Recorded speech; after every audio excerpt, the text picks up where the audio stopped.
Hello everyone, this is doctor Jeevesh Yadav. तो Gujarat PSC AMO exam के लिए हम लोग मोस्ट इम्पोर्टेंट 14th जो टॉपिक है वो यहाँ पे अपन कवर कर रहे थे, और इसी सीरीज़ को कंटिन्यू करते हुए आज हम लोग बात करेंगे टॉपिक नंबर 18th के विषय में। स्टार्ट करते हैं तो आज का टॉपिक। तो यहाँ पे विद्रधि के विषय में सबसे पहले तो आपको ध्यान रखना है विद्रधि की परिभाषा क्या बताया गया है। त्वक रक्त मांस मेदांसी प्रदुष्य अस्थि समाश्रिता दोषा सोफा सनय घोरा जन्य कृष्यता भृशम महामूलम रुजावंतम वृंता चाप्य अत्व आयतम तमाहु विद्रधि धीरम विज्ञेय स च षड्विधा।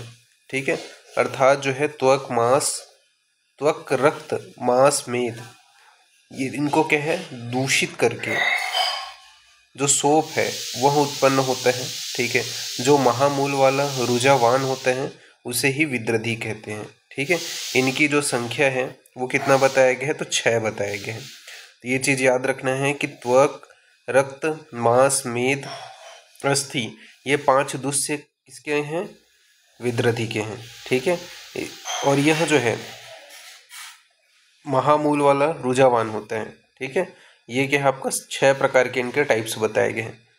तो ये आपको ध्यान में रखना है, इसका डेफिनेशन याद रखना है। तो वही चीज़ बोला गया है, विद्रधि के जो दूष्य हैं वो 5 हैं, त्वक रक्त मांस मेद और अस्थि। तो त्वक रक्त मांस मेद और अस्थि ये क्या है, विद्रधि के दूष्य हैं। फिर विद्रधि के भेद के विषय में बात करें तो 6 भेद बताए गए हैं। कौन से वात पित्त कफ सन्निपातज रक्तज और आगंतुज। ठीक है, तो वातज पित्तज कफज सन्निपातज रक्तज और आगंतुज ये जो है विद्रधि के कितने बताए गए हैं, 6 भेद बताए गए हैं। अब एक एक विद्रधि के क्या क्या लक्षण हैं वो अपन ध्यान में रखते हैं। जैसे कि वातज विद्रधि के क्या लक्षण बताए गए हैं, तो वातज विद्रधि का लक्षण बताया गया है कृष्ण अरुण। तो कृष्ण अरुण वर्ण का होता है वह परुषो वृषम अत्यर्थ वेदना। ठीक है, तो कृष्ण अरुण वर्ण का होता है तथा अत्यर्थ वेदना युक्त होता है। चिरोत्थान प्रपाका। ठीक है, तो चीर उत्थान प्रपाका यह जो है वातज विद्रधि का लक्षण बताया गया। तो कृष्ण अरुण वर्ण का होगा, अत्यर्थ वेदना युक्त होगा और चिरोत्थान प्रपाका ये जो है वातज विद्रधि का लक्षण है। फिर पैतिक विद्रधि के लक्षण के विषय में बात करते हैं तो पक्व उदुम्बर संकास होगा। ठीक है, तो पक्व उदुम्बर के समान दिखाई देखने को मिलेगा।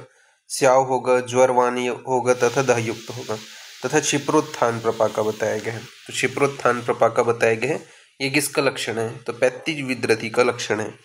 तो ये आपको ध्यान में रखना है। फिर बात करते हैं कफज विद्रधि के लक्षण के विषय में। तो कफज विद्रधि का क्या लक्षण बताया गया है, तो सराव सदृश होता है, पांडु शीत स्तब्ध अल्प वेदना युक्त होते हैं। तो सराव सदृश पांडु शीत स्तब्ध अल्प वेदना युक्त होते हैं, ये कफज विद्रधि का लक्षण है तथा चिरोत्थान प्रपाका बताया गया है। ठीक है, तो ये आपको ध्यान में रखना है।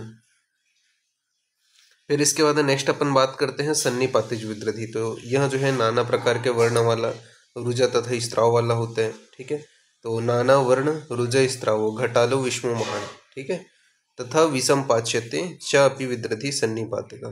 ठीक है, तो विषम पच्यते बताया गया है सन्निपातिक विद्रधि को। तो इसका जो लक्षण है याद रखना, नाना प्रकार के वर्ण तथा रुजा वो स्त्राव वाला होता है। ठीक है, घटालो विष्णु महान बताया गया है और आपका विषम पच्यते बताया गया है, ये सन्निपातिज विद्रधि का लक्षण है। फिर रक्तज विद्रधि के विषय में बात करते हैं तो रक्तज विद्रधि का क्या लक्षण बताया गया है, तो कृष्ण स्फोट वृतम। ठीक है, तो कृष्ण स्फोट युक्त होते हैं। स्याव होता है तीव्र दह रुजा युक्त होते हैं। पित्त विद्रधि लिंगस्तु रक्त विद्रधि ऊचेत। ठीक है, तो पित्त विद्रधि लिंगस्तु रक्त विद्रधि ऊचेत ये जो है रक्तज विद्रधि का लक्षण है, ये आपको ध्यान में रखना है।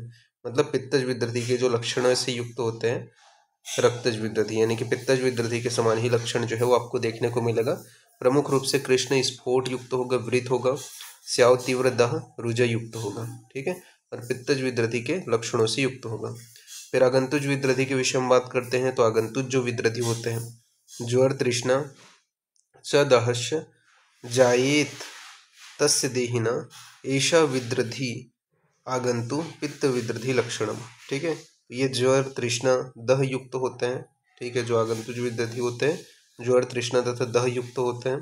ये जो है आपका क्या है, अगंतुज विद्रथी का लक्षण है, तथा यह भी पित्तज विद्रथी के समान लक्षणों वाला होता है। फिर अंतः विद्रथी का सापेक्ष निदान के विषय में बात करते हैं। ठीक है, तो यहाँ पे आपका क्या क्या बताया गया है। सुश्रुत ने 10 स्थान बताए हैं और चरक ने इसके 9 स्थान बताए हैं। ठीक है, हृदय में अगर होता है तो हृदय में क्या क्या चीजें हैं, तो सर्वग्रह हो गया, तीव्र हृदय शूल आपको देखने को मिलेगा। चरक ने क्या बताया है, तो हृदय में जब होता है तो सर्वग्रह, तीव्र हृदय शूल। ठीक है, इसके अलावा आपका चरक के अनुसार हृदय घट्टम, तमक, प्रमेह, कासवास इसके समान लक्षण वाला होते हैं। ठीक है, फिर नाभि में हुआ तो हिक्का, टोप, इसके अलावा चरक ने बोले हैं हिक्का के समान। यकृत, यकृत में अगर होता है तो यकृत में बताया गया है श्वास तृष्णा के समान। चरक ने बताया है श्वास के समान। प्लीहा में सुश्रुत ने बताया है उच्छ्वास अवरोध, यानी कि श्वास का अवरोध हो जाना, जबकि चरक ने बताया है उच्छ्वास अवरोध। ठीक है, श्वास अवरोध। क्लोम के अंतर्गत बताया गया है क्लोम में होने पर पिपासा की उत्पत्ति सुश्रुत ने।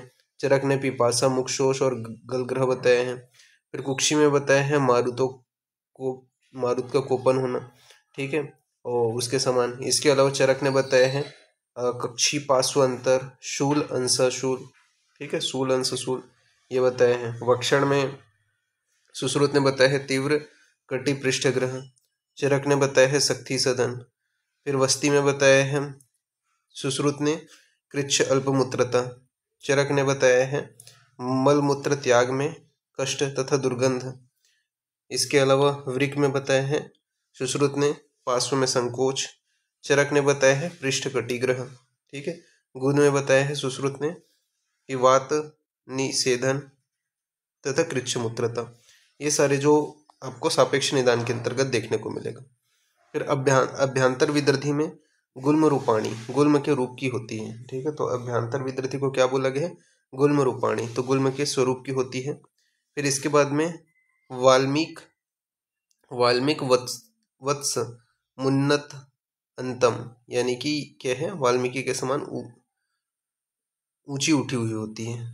फिर रक्तज विद्रथी के विषय में बताया गया है कि स्त्रियों में प्रसव उपरांत गर्भाशय से दूषित रक्त बाहर न निकलने के कारण ज्वर, दह जनक विद्रथी तथा सुश्रुत ने मकल्ल शूल की संज्ञा दी है। तो स्त्रियों में प्रसव उपरांत गर्भाशय से दूषित रक्त बाहर न निकलने के कारण ज्वर, दह जनक विद्रथी तथा सुश्रुत ने मकल्ल शूल की संज्ञा दी है। विशेष की विषय में बात करें तो 7 दिन में शांत न होने पर पक्व हो जाती है। तो विशेष में बताया गया है कि 7 दिन में शांत न होने पर पक्व हो जाती है। फिर अस्थि विद्रथी के विषय में बात करते हैं तो अस्थि विद्रथी में बताया गया है कि विद्रथी की अपेक्षा से अस्थि विद्रथी तथा सर्वदोषयुक्त तथा तीव्र रुजादायक विद्रथी होती है। फिर मज्जा परिपाक विद्रथी के विषय में बात करते हैं तो मज्जा परिपाक विद्रथी में बताया गया है कि अग्निदह समज्वलन पीड़ा वाली होती है। तो अग्निदह समज्वलन पीड़ा वाली होती है। मेद सम स्निग्ध शुक्ल शीत गुरु व पूय स्त्राव वाला होता है। तो मेद सम स्निग्ध शुक्ल शीत गुरु पूय स्त्राव वाला होता है। साध्यता, साध्यता के विषय में बात करें तो यहाँ पे बताया गया है हृत नाभि वस्तिज पक्वो वर्जयो यश्च त्रिदोषजा। ठीक है, तो ये जो है असाध्य बताया गया है। फिर नाभि के ऊपर स्थित विद्रथी 4 होते हैं, हृदय, यकृत, प्लीहा, क्लोम। तो हृदय के नाभि के ऊपर स्थित विद्रथी 4 हैं, हृदय, यकृत, प्लीहा, क्लोम। मूत्र मार्ग से स्त्राव होता है तो वो असाध्य हो जाता है। ठीक है, मुख मार्ग से स्त्राव होने के कारण असाध्य होता है। तो ये चीज़ याद रखना है, मुख मार्ग से स्त्राव होता है, इस वजह से असाध्य है। फिर नाभि के नीचे की विद्रथियाँ 6 हैं, कहाँ कहाँ पे होती हैं, तो वस्ती, नाभि, वृक्क, कुक्षी, वक्षण, गुद में। ठीक है, गुद मार्ग से स्त्राव होते हैं, इस वजह से साध्य होती है। तो ये आपको ध्यान में रखना है। फिर विद्रथी की जो चिकित्सा है उसके विषय में बात कर लेते हैं। तो आमज विद्रथी में व्रण शोथ की चिकित्सा करना है, और पक्क विद्रथी में व्रण के समान चिकित्सा करना है। तो आम विद्रथी में क्या है, व्रण शोथ के समान चिकित्सा करना है, और पक्क विद्रथी में व्रण के समान चिकित्सा करना है। फिर करंजादि घृत के विषय में बात करें तो करंजादि जो घृत है उसका प्रयोग दुष्ट व्रण में, नाड़ी व्रण में व सद्य छिन्न व्रण में करते हैं। तो करंजादि घृत का प्रयोग दुष्ट व्रण, नाड़ी व्रण व सद्य छिन्न व्रण में करते हैं। अंतः विद्रथी की चिकित्सा के विषय में बात करें तो वरुण आदि गण तथा उष्कर आदि गण के कषाय का प्रयोग करते हैं। तो अंतः विद्रथी की चिकित्सा में वरुण आदि गण व उष्कर आदि गण कषाय का प्रयोग करते हैं। फिर मज्जाजन्य विद्रथी में बताया गया है कि असाध्य कहकर चिकित्सा करें। इसके अलावा स्नेहन, स्वेदन व रक्तमोक्षण। ठीक है। फिर यकृत विद्रथी के विषय में बात करें तो यकृत विद्रथी का वर्णन चरक, सुश्रुत, वांगभट में अंतः विद्रथी के शरीरगत स्थानों में एक विद्रथी के रूप में है। ठीक है। तो यकृत विद्रथी का वर्णन चरक, सुश्रुत और वांगभट में अंतः विद्रथी के शरीरगत स्थानों में एक विद्रथी के रूप में है। यकृत विद्रथी का लक्षण बताया गया है कि श्वास रोग व तृष्णा के समान होता है। साध्यता के विषय में बात करें तो नाभि से ऊपर स्थित विद्रथी जो 4 हैं, ठीक है, जो हृदय, यकृत, प्लीहा, क्लोम तथा मुख मार्ग से जिससे स्त्राव होता है वह असाध्य होते हैं। चिकित्सा के विषय में बताया गया है कि आमज विद्रथी में व्रण शोथ सम चिकित्सा व पक्व विद्रथी में व्रण सम चिकित्सा करना है। तो आम विद्रथी में व्रण शोथ सम चिकित्सा करना है और पक्व विद्रथी में व्रण सम चिकित्सा करने के विषय में बताए हैं। इसके अलावा करंजादि घृत का जो प्रयोग है वो दुष्ट व्रण, नाड़ी व्रण व सद्य छिन्न व्रण में करना है। तो करंजादि घृत का प्रयोग दुष्ट व्रण, नाड़ी व्रण व सद्य छिन्न व्रण में करना है। इसके अलावा वरुण आदि गण तथा उष्कर आदि गण कषाय का प्रयोग अंतःविद्रथी नाशक गण बताए गए। ठीक है। तो वरुण आदि गण तथा उष्कर आदि गण कषाय का प्रयोग अंतःविद्रथी नाशक गण है। ठीक है। आधुनिक मतानुसार बात करें तो यकृत यानी कि लीवर एब्सिस यह प्रायः अमीबा के उपसर्ग का परिणाम है। प्रायः अमीबाजन्य अतिसार प्रवाहिका के पश्चात इसकी उत्पत्ति होती है। सर्वप्रथम इसमें निम्न लक्षण होते हैं। प्रथम दक्षिण अनुपार्श्विक प्रदेश यानी कि राइट हाइपोकॉन्ड्रियम रीजन में भेदनवत पीड़ा प्रारंभ हो जाती है। इसका प्रचलन कंधे की ओर होता है। ज्वर में बताया गया है यह संतत अथवा अन्य दूषक प्रकार का होता है। हल्लास, प्रचुर स्वेदन, इसके अलावा मांस्य, इसके अलावा श्वेत का अणुमयता यानी कि इसमें क्या होता है उषित प्रिय की संख्या प्रकृति से अधिक रहती है। यकृत प्रदेश में स्पर्शशहता तथा उभार पाया जाता है। दक्षिण पार्श्व में श्वास लेने पर गति दूसरी ओर की अपेक्षा कम होती है। यकृत विद्रथी में उपमः प्रवीरिक विद्रथी यानी कि आपका सबफ्रेनिक एब्सेस का भी समावेश किया गया है। तो ये आपको ध्यान में रखना है। फिर नेक्स्ट है आपका परिकर्तिता। तो परिकर्तिता क्या का वर्णन करते हुए बोला है वमन विरेचन तथा नीरोवस्ती व्यापद है। परिकर्तिता का जो वर्णन है वो चरक, सुश्रुत ने किया है तथा वांगभट ने किया है।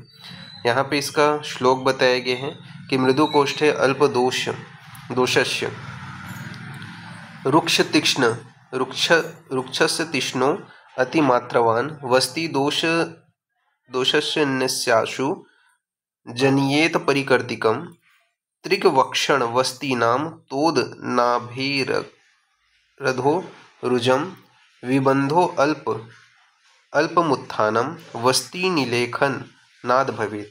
यानी कि परिकर्तिता का कारण तथा लक्षण का वर्णन करते हुए बोला गया है कि जब मृदु कोष्ठ वाले अल्प दोष युक्त व्यक्ति को यदि रुक्ष और तीक्ष्ण वस्ती अधिक मात्रा में दी जाती है तो वह दोष को शीघ्र ही निकाल देती है और परिकर्तिता रोग को उत्पन्न करती है, जिसमें गुदा में कैंची काटने के समान पीड़ा होती है।